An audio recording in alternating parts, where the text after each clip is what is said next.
എല്ലാവർക്കും സംയോഗ ലൈഫിലേക്ക് സ്വാഗതം.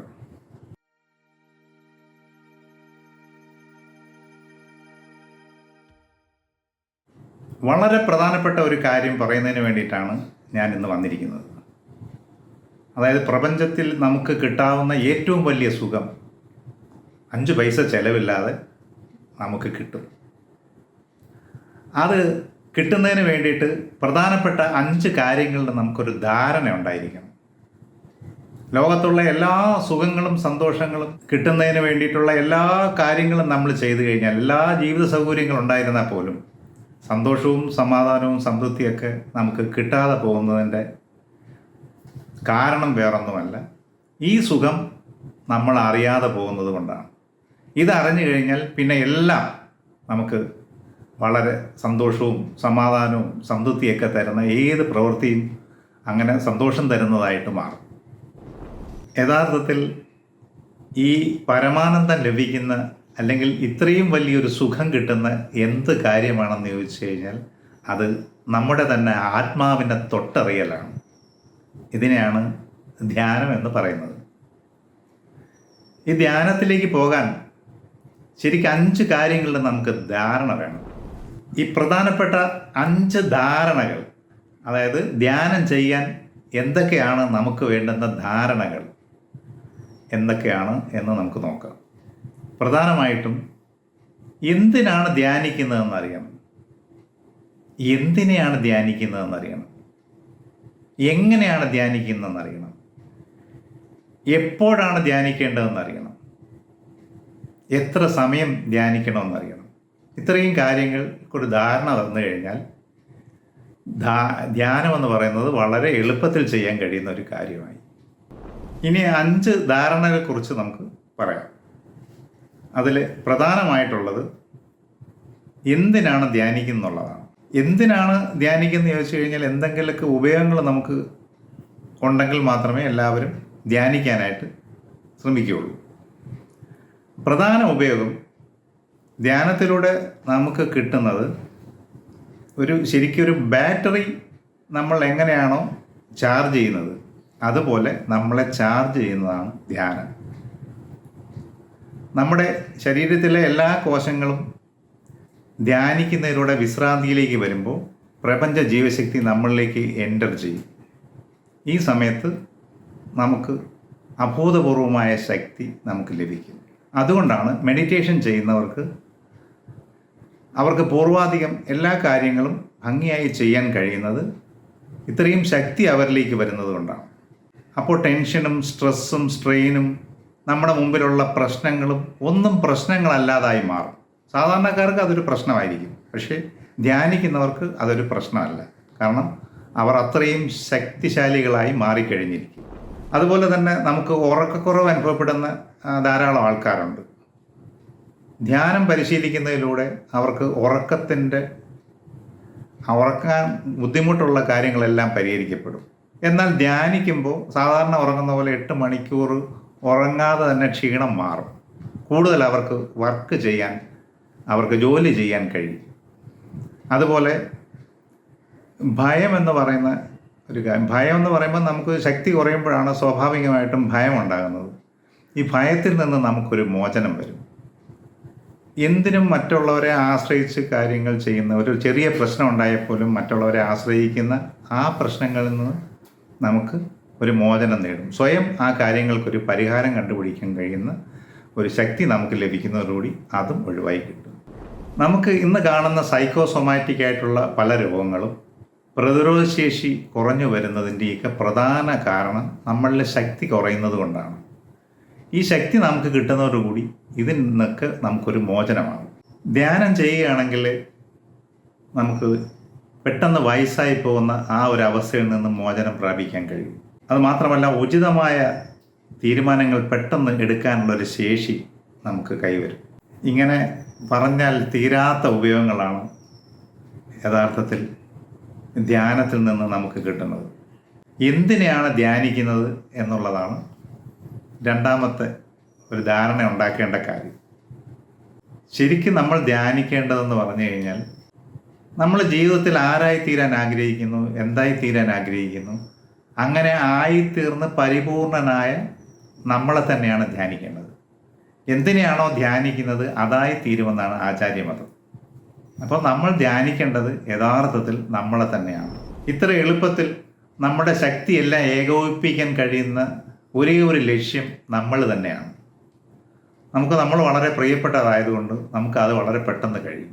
ജീവിതത്തിൽ ആയിത്തീർന്ന നമ്മളെയാണ് നമ്മൾ ധ്യാനിക്കേണ്ടത്. അങ്ങനെ നമ്മളെ തന്നെ പോഷിപ്പിച്ച് ഏറ്റവും പരിപൂർണതയിൽ എത്തിക്കേണ്ട കടമയും കർത്തവ്യവും നമ്മുടെ തന്നെയാണ്. അങ്ങനെയാണ് ആരായിട്ടായിത്തീരാൻ ആഗ്രഹിക്കുന്നു അയാളായിട്ട് നമ്മൾ മാറുന്നത്.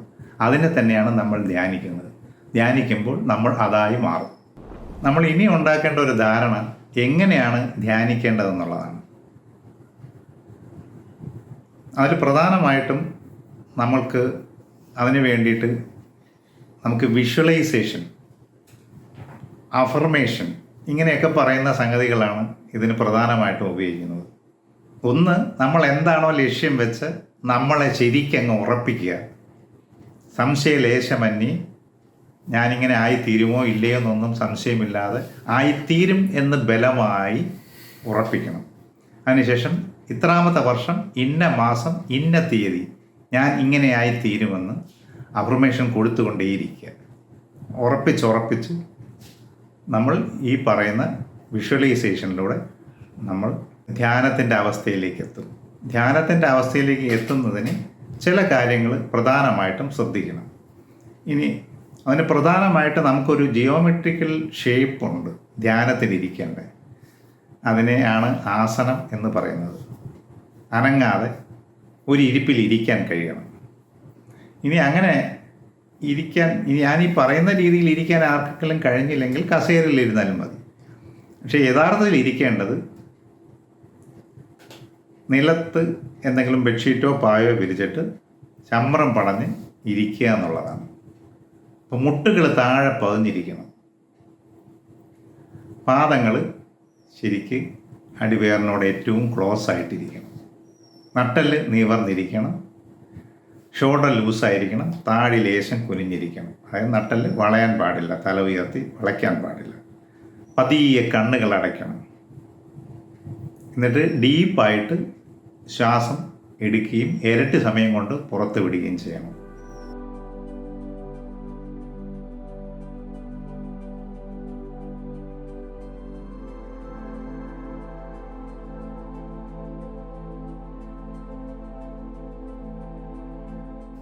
അത് കഴിഞ്ഞു കഴിഞ്ഞാൽ പിന്നെ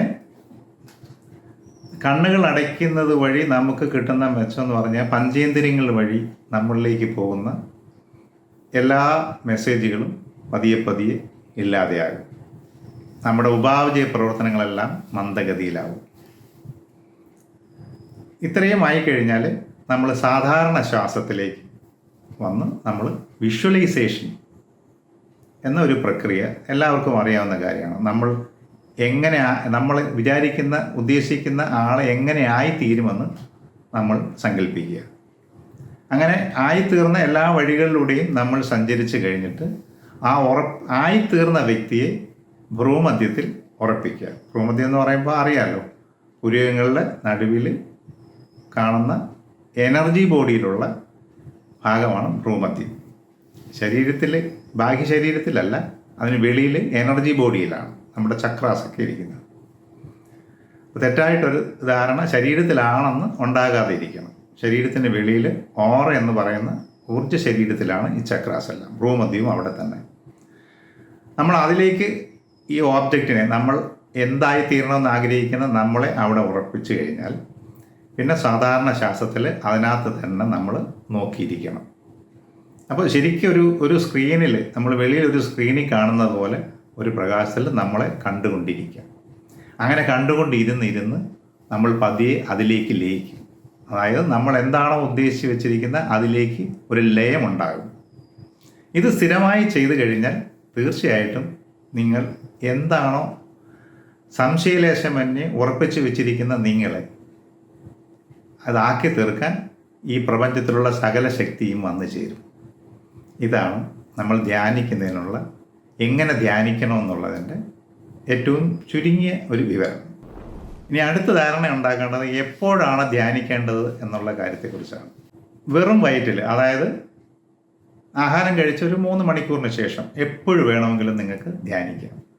അതിന് പ്രത്യേകിച്ച് സമയക്രമം ഉണ്ടോയെന്ന് ചോദിച്ചു കഴിഞ്ഞാൽ പ്രത്യേകമായിട്ട് അങ്ങനെ ഒരു സമയക്രമമില്ല. വെളുപ്പിനെ ധ്യാനിക്കാം, രാവിലെ ധ്യാനിക്കാം, ഉച്ചയ്ക്ക് ധ്യാനിക്കാം, വൈകിട്ട് ധ്യാനിക്കാം, രാത്രി ധ്യാനിക്കാം. അങ്ങനെ നിങ്ങൾക്ക് വെറും വയറ് എപ്പോഴാണ് ആയിത്തീരുന്നത് അപ്പോൾ നിങ്ങൾക്ക് ധ്യാനത്തിലേക്ക് വരാം. കാരണം നമുക്ക് ആഹാരം കഴിച്ചിട്ട് ആഹാരം ദഹിക്കുന്നതിന് ശക്തി എടുക്കുന്ന സമയത്ത് ധ്യാനിക്കാതിരിക്കുന്നതാണ് നല്ലത്. ഇതാണ് നമുക്ക് എപ്പോൾ ധ്യാനിക്കണമെന്നുള്ളതിൻ്റെ ഒരു വിവരണം. അടുത്ത ധാരണ ഉണ്ടാക്കേണ്ടത് 5-ാമത്തെ കാര്യം, എത്ര സമയമാണ് നമ്മൾ ധ്യാനിക്കേണ്ടതെന്നുള്ളതാണ്.